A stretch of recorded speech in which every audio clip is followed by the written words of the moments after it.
Olá, terceiro ano, mais uma vez, uma satisfação grande estar com vocês, professor Brandão, Filosofia. Vamos dar início à nossa a semana 5 do nosso PET 2 de Filosofia. A semana 5 é a semana que aprofunda o tema que que foi para mim particularmente bastante emocionante e muito tocante, não só emocionante, mas apontou e foi muito bom, porque falar da filosofia africana, falar de multiculturalismo, falar de racismo, discriminação racial e antirracismo, para mim, pessoalmente, é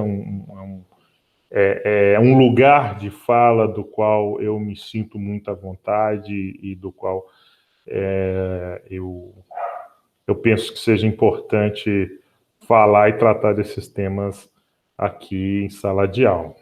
Então, a semana 5 ela se propõe, eu vou de imediato abrir aqui a tela, compartilhar com vocês o texto aí na imagem do PET 5. A semana 5 ela se propõe a ser desdobramento do início da discussão das filosofias africanas vistas, né, na aula da semana 4. A semana 5 ela tem como fio condutor, primordialmente, a ética africana do Ubuntu. E como é que o Ubuntu se coloca, se faz presente ou se fez presente na vida e na sociedade brasileira. Não é segredo para ninguém da importância que os povos cativos que foram trazidos da África têm para o nosso país. Então, a chegada dos negros aqui em solo brasileiro remonta aí a pelo menos a 1595, ou seja, final do século XVI, virada para o século XVII. E falando aqui de Minas Gerais, que é um estado que no ano passado nós celebramos, inclusive, aqui na escola, aqui no ambiente escolar, os 300 anos do nosso estado, de formação do nosso estado,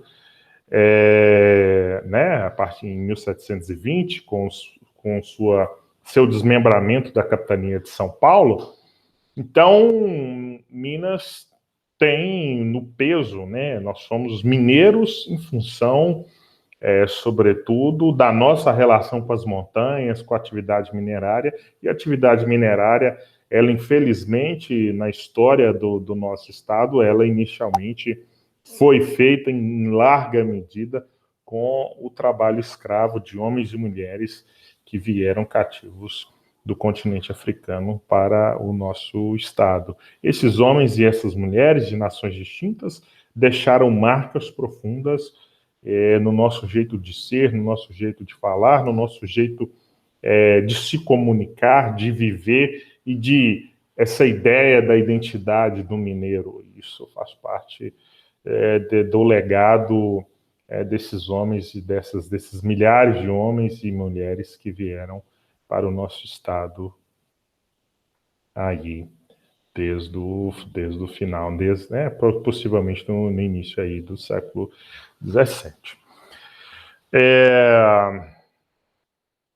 Século XVII não, século XVIII, desculpa, século XVIII.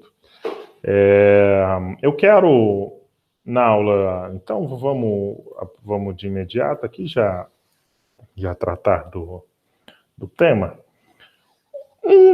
Uma das coisas interessantes em se pensar nesse tema é a importância do conhecimento, como vimos na aula passada, que a Lei 10.639, ela descortinou, ela abriu essa perspectiva de valorização da cultura afro-brasileira, da história da África, da história do povo negro no Brasil, e a importância de se valorizar do ponto de vista educacional e também do ponto de vista cultural. Então, quando você tem...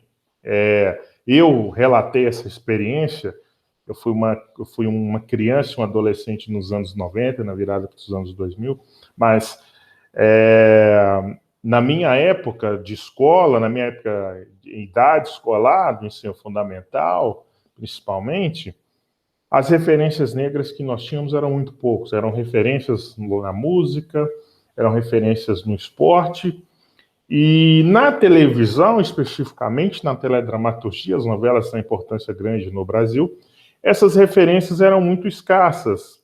Primeiro, porque apesar de você ter grandes atores e atrizes de primeiríssimo nível, diga-se de passagem. Mas esses atores e essas atrizes, infelizmente, tiveram a sua trajetória artística muito marcada por papéis subalternos. Era muito comum assistirmos os negros sendo motoristas, pedreiro, cozinheiro, jardineiro, sempre em posições subalternas. O que são posições que são importantes para a sociedade? São. Mas uma sociedade hierarquizada como a nossa, você também ter pessoas que se pareçam, que se identificam também racialmente contigo em posições de destaque na nossa sociedade é muito gratificante, é muito importante. Então, você tem um Lázaro Ramos, uma Thaís Araújo, né, aquela repórter que apresenta, a Malu Coutinho, que apresenta lá o jornal Hoje, e tantas outras atores, atrizes, jornalistas, enfim. O Heraldo Pereira, eu gosto bastante dele, que apresenta o Jornal das 10 da Globo News. Tantos outros, né? Eu estou citando aqui casos que eu domino, mas da minha perspectiva também, do meu modo de ver, de se informar, é muito importante, assim, é muito interessante, fala de um outro lugar. Eu, particularmente, né, não vou esconder, eu sou mineiro, torcedor do Atlético, tenho no Reinaldo, o nosso rei, um dos grandes, né, o maior ídolo para mim dentro da história do Atlético Mineiro é o Reinaldo. E eu gosto muito também, além de futebol, eu gosto muito também de corridas. Eu assisto corridas, né, como todo brasileiro que nasceu aí nos anos 80, gosto de Fórmula 1 muito em função do que o Ayrton Senna fazia, mas nos últimos 15 anos, o meu gosto pela Fórmula 1 está muito relacionado à trajetória do Lewis Hamilton, que é o piloto inglês, que, sem dúvida alguma, é o maior piloto da história da Fórmula 1, nos seus 71 anos de existência. É o que tem mais vitórias, em termos de número, é o que tem mais vitórias, são 98 vitórias, é o que tem mais pole, ou seja, o que largou mais vezes na posição de honra, 100 vezes. Só para se ter noção, o segundo colocado, que é o Michael Schumacher, tem 68 poles. O terceiro, que é o nosso saudoso Ayrton Senna, tem 65 poles. O Hamilton tem 100 poles. É claro que se o Senna não tivesse falecido fatalmente da forma como foi, ele teria muito mais poles do que as 65 que ele teve. Mas o fato é que o Lewis Hamilton é esse piloto com os maiores números da história da Fórmula 1. E tem uma coisa, teve uma corrida em 2019, na Hungria, que ele deu 20 voltas em ritmo de classificação para ultrapassar seu principal adversário na pista, o holandês Max Verstappen. E quando ele ultrapassou, aconteceu depois, né, ele ultrapassou, ganhou a corrida, faltando 4, 5 voltas.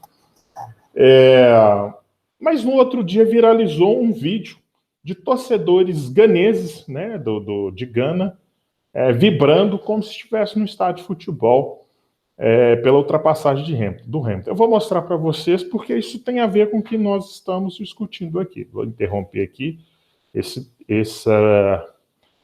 a exibição do PET e vou mostrar aqui para vocês. Aqui é uma matéria do Globo.com. Aí, fãs de Lewis Hamilton em Gana vibram com ultrapassagem. Vídeo viraliza e emociona piloto. Vejamos só como é que foi. Aqui, o vídeo com a vibração dos integrantes do fã-clube de Hamilton em Gana viralizou nas redes sociais e foi destacado pelo canal oficial da Fórmula 1 nas redes sociais. O pentacampeão mundial também fez questão de divulgar as imagens e se mostrou emocionado. Eu vou botar para vocês verem aqui, ó, o momento que o Hamilton aqui na pista, aqui num telão, uma TV grande, enfim, né, vai ultrapassar seu adversário. Veja só que legal. Direcionou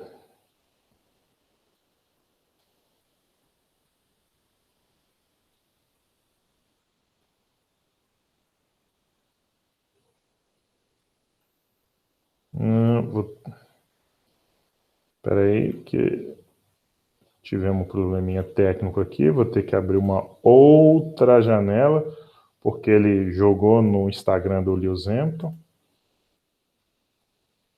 Vou botar o som.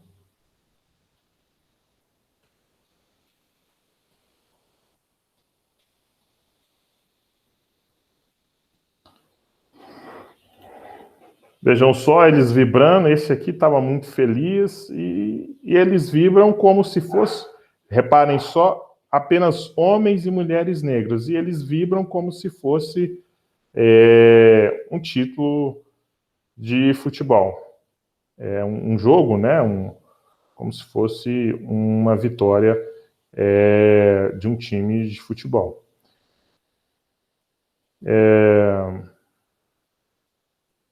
Isso acontece porque há uma clara identificação dessas pessoas com o Lewis Hamilton. Corrida de Fórmula 1 tem toda semana, tem há 71 anos, né, já. Mas que dia você vai ver um fã-clube de pessoas em Gana vibrando como se fosse um gol da seleção local por um piloto? Isso acontece porque elas se identificam naquele homem negro que se tornou o maior piloto da história da Fórmula 1.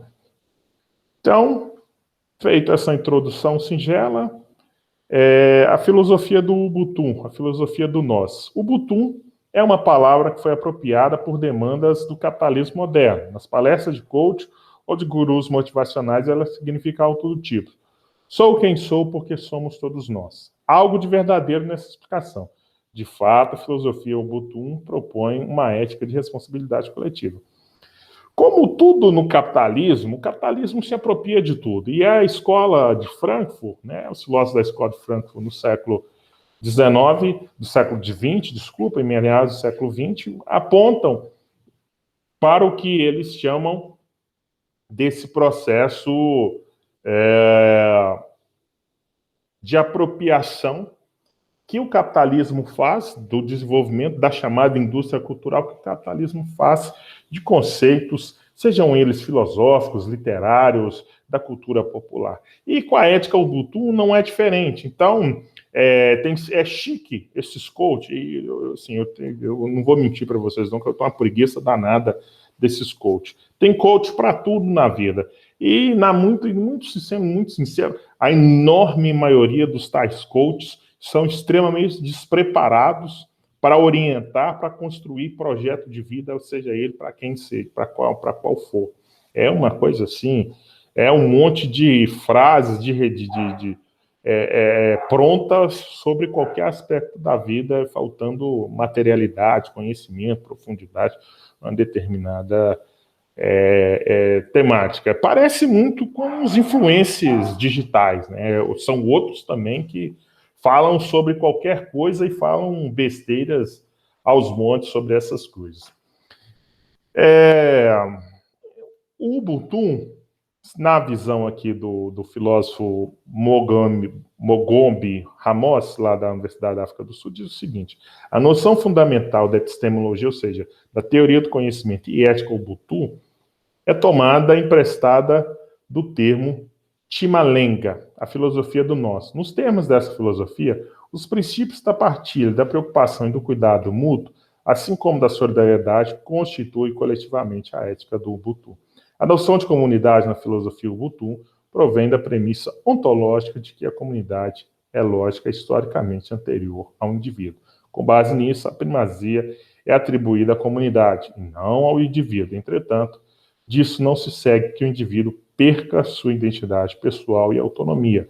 O indivíduo é considerado autônomo e, portanto, responsável por suas ações. Em que pese esse processo como tudo o capitalismo faz, de apropriação indevida do capitalismo, porque são lógicas distintas. A lógica da ética Ubuntu pressupõe o respeito à ancestralidade, pressupõe o respeito à comunidade, ou seja, aponta que a comunidade é mais importante do que o indivíduo. É sim, porque a comunidade é que, quando nós não nascemos num mundo em que nós devemos constituir tudo. Quando nós nascemos, há um mundo que nos antecede. Na filosofia europeia, na filosofia contemporânea, principalmente no existencialismo, isso é chamado do ser com o outro, do estar aí, do ser no mundo.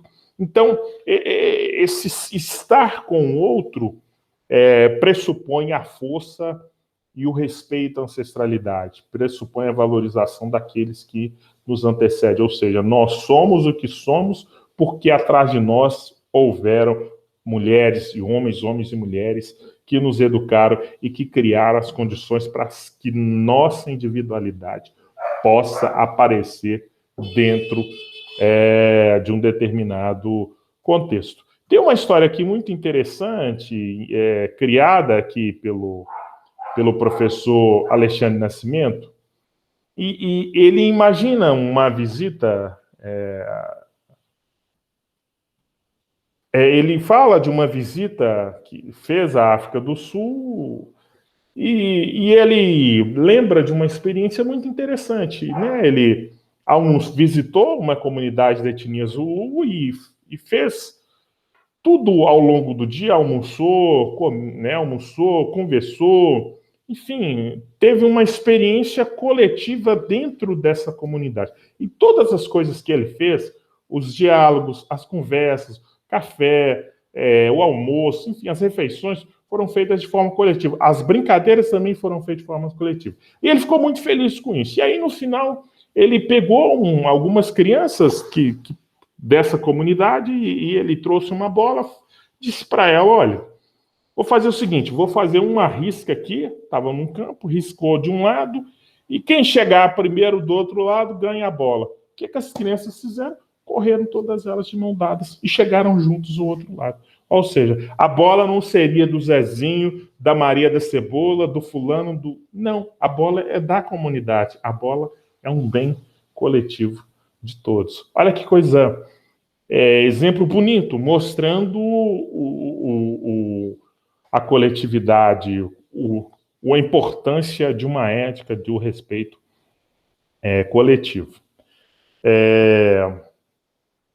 O Ubuntu é a essência de ser de uma pessoa. Significa que nós somos pessoas através de outras pessoas, que não podemos ser plenamente humanos sozinhos, que somos feitos pela interdependência. Praticar o Ubuntu é estar aberto e disponível aos outros, é ter consciência de que faz parte de algo maior que é tão diminuído quanto aos seus semelhantes que são diminuídos ou humilhados, torturados ou oprimidos.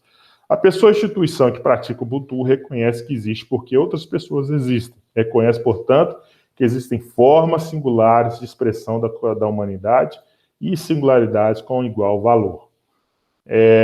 Isso aqui, tem uma passagem bonita do Nelson Mandela também, que o grande líder sul-africano, uma das grandes referências do nosso tempo, na luta contra o racismo, a discriminação, a xenofobia, enfim, a esse mundo de aversão ao outro, o Nelson Mandela deu um depoimento muito bonito, está no livro, está na biografia dele, No Longo Caminho para a Liberdade.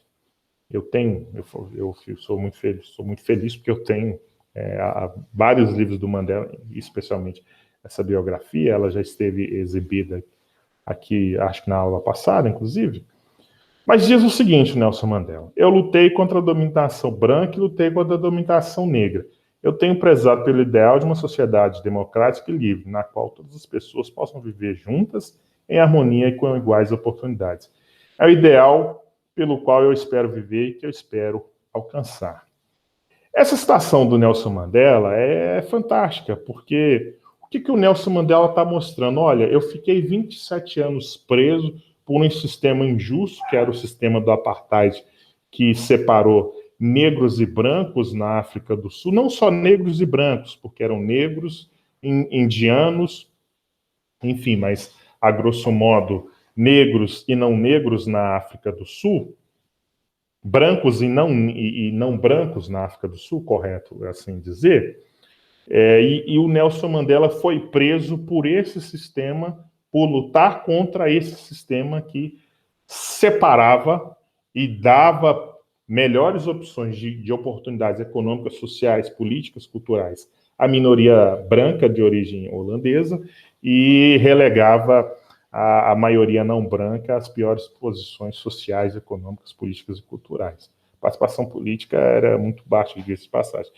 Então, o Mandela está apontando o quê? Apesar dos não brancos serem maioria na África do Sul, nós não queremos substituir um racismo por outro. Não se trata disso. Se trata, e essa é a importância da democracia, só no regime democrático é que brancos e negros, ou seja, os diferentes vivem em respeito, podem viver em respeito, em harmonia. É isso que o Nelson Mandela está apontando. Eu não quero trocar uma sociedade hierarquizada de uma raça por outra. Não se trata disso. Eu quero uma sociedade em que as pessoas sejam reconhecidas como pessoas e não como indivíduos pertencentes ao grupo X ou grupo Y. Então, é uma das enormes lições que o Mandela deixou para o nosso século. Vamos fazer as atividades, estão nas páginas 187 e 188. Vamos lá? A recuperação da herança cultural africana deve levar em conta o que é próprio do processo cultural, seu movimento, pluralidade e complexidade. Não se trata, portanto, do resgate ingênuo do passado, nem do seu cultivo nostálgico, mas de procurar perceber o próprio rosto cultural brasileiro. O que se é capaz de capturar, o que é captar seu movimento para melhor compreendê-lo historicamente. Então, um texto aqui sobre a escravidão em Minas Gerais, está no Arquivo Público Mineiro. Aí, o que a questão nos propõe? Com base no texto e na análise de manifestações culturais de origem africana, como a capoeira ou o candomblé, deve-se considerar que elas permanecem como reprodução dos valores e costumes africanos? Não, porque elas estão em solos brasileiros e houve aqui um processo de aculturação, de incorporação de elementos também de outras culturas, com contato com os portugueses, com os indígenas, enfim. Perder a relação com seu passado histórico? Não. Deriva da interação entre valores africanos e a experiência histórica brasileira? É sim, a alternativa é a C. Questão 2. Ninguém nasce odiando outra pessoa pela cor da sua pele, por sua origem ou ainda por sua religião. Para odiar, as pessoas precisam aprender. E se podem aprender a odiar, elas podem ensinar a amar. Outra vez, uma grande, enorme lição, citação aqui do Nelson Mandela, demonstrando que o racismo, assim como o amor, como o respeito ao próximo, são ensinados, ou seja, é parte da cultura, é parte de um sistema educacional. Aí tem uma citação de uma música do Gabriel Pensador, Lá Vai Celebral, é de pai para filho, o racismo passa, em forma de piada que teriam bem mais graça. Se não fosse o retrato da nossa ignorância, transmitindo a discriminação desde a infância, e o que as crianças aprenderam brincando, é nada mais, nada menos do que estupidez se propagando. Qualquer tipo de racismo não se justifica. Ninguém explica. Precisamos de lavagem cerebral para acabar com esse lixo que é uma herança cultural. Então, duas citações aqui interessantes, né? Uma do Nelson Mandela, que é fortíssima, e a outra uma letra muito bem pensada do Gabriel Pensador, do rapper Gabriel Pensador, falando sobre a questão do racismo. Os dois trechos fazem menção à discriminação racial. Com base neles, nas condições históricas do racismo no Brasil, escolha a alternativa correta. A. O primeiro trecho assinala que o racismo é uma característica irreversível do ser humano, ao passo que o segundo afirma que o racismo é um legado que deve ser recusado. Falsa, porque o primeiro texto, a citação do Nelson Mandela, não diz que o racismo é algo irreversível do ser humano, ou seja, nós não nascemos racistas, nós não nos tornamos racistas pelo costume, pelo exemplo, pela educação. Historicamente, no Brasil, não há diferença legal entre pessoas de cores diferentes, motivo pelo qual o racismo se consolidou por meio de piadas e brincadeiras, como sugere o segundo trecho. Falso, porque nós tivemos mais de 300 anos de escravidão no Brasil. Houve diferenciação legal, como consubstanciado, como demonstrado pela Constituição de 1824, pela Constituição Imperial. O primeiro trecho indica que a tolerância racial pode ser ensinada, ao passo que o segundo trecho nega que o racismo tem raiz histórica. é falso, porque o segundo mostra que o racismo ele é passado de geração em geração. Alternativa D, o racismo contemporaneamente não tem vínculo direto com a escravidão no Brasil. Só essa frase aqui já matou, já mostrou que essa alternativa é falsa. Então, a alternativa verdadeira é: tanto o primeiro quanto o segundo trecho sugere que o racismo é resultado de um processo histórico, que pode ser convertido em tolerância racial. Qual que é o problema nessa alternativa? É a alternativa correta para o contexto da citação dos dois textos. O problema é a tolerância. Eu gostaria muito de ter a oportunidade de trabalhar com vocês um texto do filósofo francês André Comte-Sponville. Ele tem um livro que chama Pequeno Tratado das Grandes Virtudes. Um desses é a tolerância. Eu tolero o outro que é diferente de mim do ponto de vista da opinião. Esse que é o problema dessa afirmação. Eu não preciso tolerar o outro porque o outro é diferente racialmente ou culturalmente de mim. Aqui não se trata de tolerância, e sim de respeito e de valorização, de compreender que o outro tem direito de ser diferente de mim. Está bem distante da tolerância. Tolerância eu tenho com quem tem opinião divergente de mim. Tolerância eu tenho em relação a opiniões divergentes, e não em relação à diferença que é uma diferença da forma de ser identitária de povos, comunidades, enfim, de nações. Então, o erro dessa alternativa é a questão da palavra tolerância. O conceito de tolerância está mal empregado, no meu entendimento, nessa alternativa. Ok? É isso. A semana 6, a próxima vai ser uma semana também com um tema quente, um tema do momento, que é a importância e o entendimento da compreensão em torno dos direitos das mulheres, ou seja, da luta das mulheres para ser valorizado enquanto pessoas, enquanto ser humano, enquanto mulheres, ter o direito à diferença de gênero, ok? Então, é isso. A gente fecha aqui o tema da semana 4, que está combinado com o tema da semana 5, e já abre essa perspectiva da semana 6 para a gente falar aí da discriminação do ponto de vista de gênero, da discriminação em relação às mulheres, ok? Forte abraço e até nossa próxima aula.